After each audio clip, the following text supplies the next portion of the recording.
कहावत है, बड़ी घसीपिटी है लेकिन बड़ी कमाल की है कि 4 कोस पर पानी बदले 8 कोस पर पानी है। हर 4 कोस पर हमारे यहाँ पानी बदलता है और हर 8 कोस पर हमारे यहाँ वाणी बदलती है। तो सोचिए, जहाँ 8 कोस पर वाणी बदल रही है, हमारे यहाँ कितनी वाणियाँ होंगी, हमारे यहाँ कितनी भाषाएं होंगी, हमारे यहाँ कितनी बोलियाँ होंगी।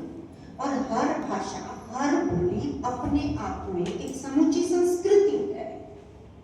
और ऐसे इस दृष्टि से देखा जाए तो भारत बहुभाषिक देश है, भारत बहुसांस्कृतिक देश है।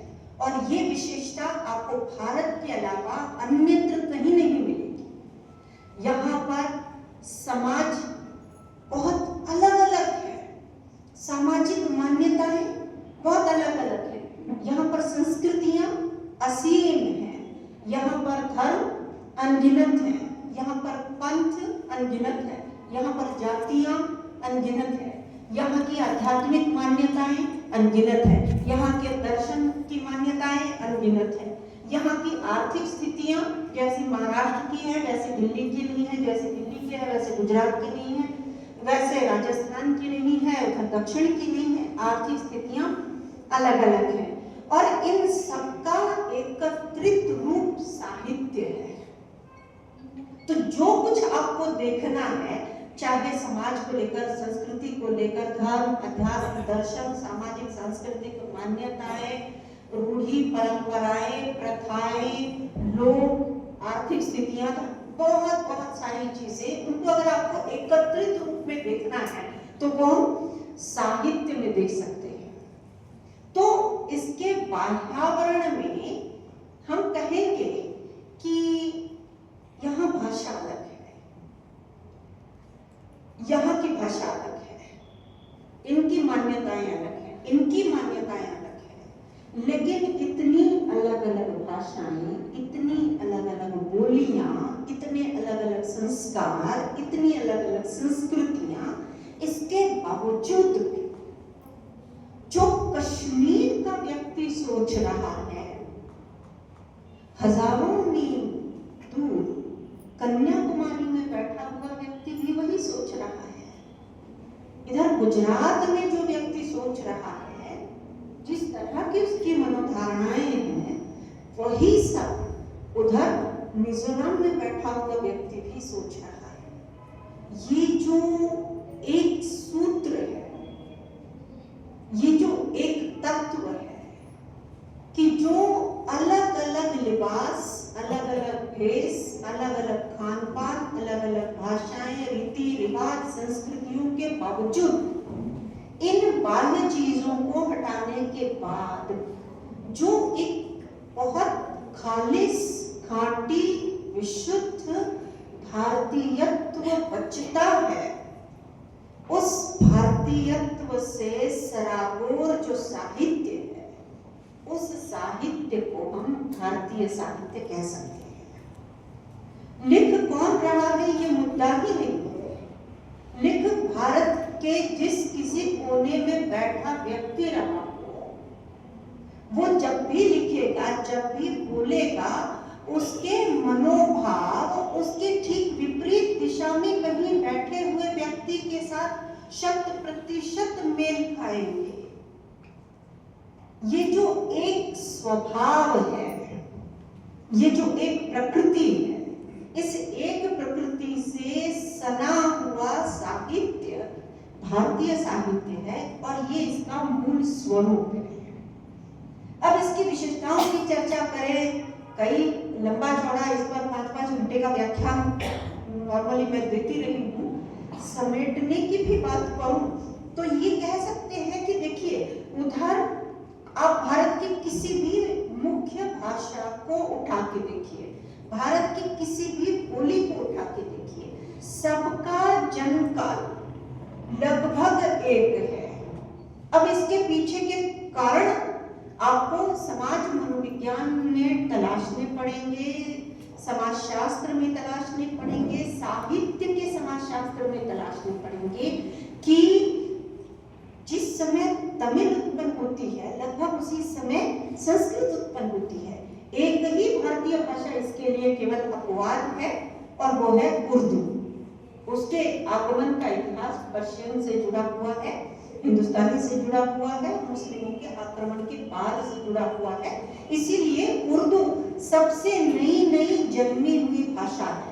इसीलिए अगर हम उर्दू को हटा दें, लेकिन उर्दू में भी मंडो के साहित्य को हम भारतीय साहित्य, अब भारतीय नहीं कह सकते, उसमें उसको भी हमें भारतीय साहित्य के अंतर्गत ही रखना पड़ेगा, क्योंकि भाव उसमें भारतीय आया है। जो भारतीय व्यक्ति सोचेगा उसके संदर्भ में जुड़ा हुआ वो भाव है। जितनी प्रवृत्तियां हम साहित्य की देखते हैं, हम हिंदी वाले साहित्य की प्रवृत्तियां कालखंड कुछ अलग पढ़ाएंगे, मराठी वाले कुछ अलग पढ़ाएंगे, हम लोगों के उदाहरण अलग अलग होंगे, लेकिन फिर भी जब हम भारतीय साहित्य की बात करते हैं तो उधर कश्मीरी साहित्य का इतिहास पढ़ाने वाला व्यक्ति भी आदि काल का जन्म 13वीं के बाद ही मानता है, 11वीं सदी के बाद ही मानता है, भक्ति काल 13वीं से ही मानता है, आधुनिक काल 17वीं से ही मानता है। देखिए, एक भाषा कश्मीरी है और दूसरी मलयालम है, एक एकदम ऊपर से है, एक एकदम नीचे से है, लेकिन कोई भी भाषा हो, इनका रचना काल, इनका प्रवृत्तिगत अध्ययन, इनके जीवन में, भाषिक जीवन में आए हुए पड़ाव लगभग एक जैसे हैं। हमारे जो यहाँ संदर्भ शब्द का उल्लेख है, और संदर्भ शब्द यहाँ बहुत ज्यादा महत्वपूर्ण है। इस वजह से महत्वपूर्ण है क्योंकि इस भारतीय साहित्य के जो सामाजिक संदर्भ हैं, जो राजनीतिक संदर्भ है, जो सांस्कृतिक संदर्भ है, उन संदर्भों का भी बहुत ज्यादा प्रभाव हुआ है, जिसकी वजह से भारतीय साहित्य में एक रूपता, यूनिफॉर्मिटी बढ़ गई है, जिसका पहला संदर्भ मुस्लिम आक्रमण का है। उससे पहले अगर देखा जाए तो अलग अलग धर्मों के व्युत्पन्न होने का समय इसके संदर्भ के साथ हम उसको जोड़ सकते हैं। एक तरफ आप हिंदू धर्म देख सकते हैं, दूसरी तरफ आप जैन धर्म देख सकते हैं, तीसरी तरफ आप बौद्ध धर्म देख सकते हैं, और इनके अस्तित्व से भी बढ़कर सार्थक शब्द होगा, इनके सह अस्तित्व पर यकायक हमला हो जाता है एकदम मुस्लिमों के आगमन के बाद। मुस्लिमों का आक्रमण हमारे लिए नया कुछ और कारण से मैं कह रही हूँ। आपको लगेगा कि भारत के लिए आक्रमण कौन सी नई बात है, यहाँ तो शक आए, आक्रमण किया, लूटपाट किया, कुछ रहे कुछ चले गए, यहाँ मंगोल आए, आक्रमण किया, लूटपाट की, चले गए, यहाँ हुन आए, आक्रमण किया, आए, लूटपाट की, कुछ रह गए, कुछ चले गए, डच आए, अंग्रेज आए, पुर्तगाली आए, फ्रेंच आए। हमारे यहाँ तो हमारी भूमि को तो लोगों ने उपनिवेश मान लिया था, एक कॉलोनी मान लिया था, और ऐसे में मुस्लिम आक्रमण को अलग थलग क्यों माना जा रहा है? अलग थलग मानने का कारण ये है कि वो आक्रमण भूमि पर था, वो आक्रमण धन संपत्ति पर था, वो आक्रमण धर्म पर था। अब ये तीनों जब संकट में आते हैं तो साहित्य की धार तेज हो जाती है। इसीलिए अभिव्यक्ति की प्रबलता महसूस होने लगी, और फिर यहाँ महाराष्ट्र के कोई नामदेव उठते हैं इसी मराठवाड़ा की भूमि से, और सत्संग करते करते करते करते करते करते आप सोचिए पंजाब कहाँ है भाई, हम कहाँ हैं, पंजाब कहाँ है, पंजाब तक चले जाते हैं, और वो जो बात कह रहे हैं वही बात उधर गुरु नानक कह रहे हैं, उसके थोड़ा सा नीचे उनसे प्रभावित होकर कबीर जो कह रहे हैं, इधर तुकाराम वही कह रहे हैं।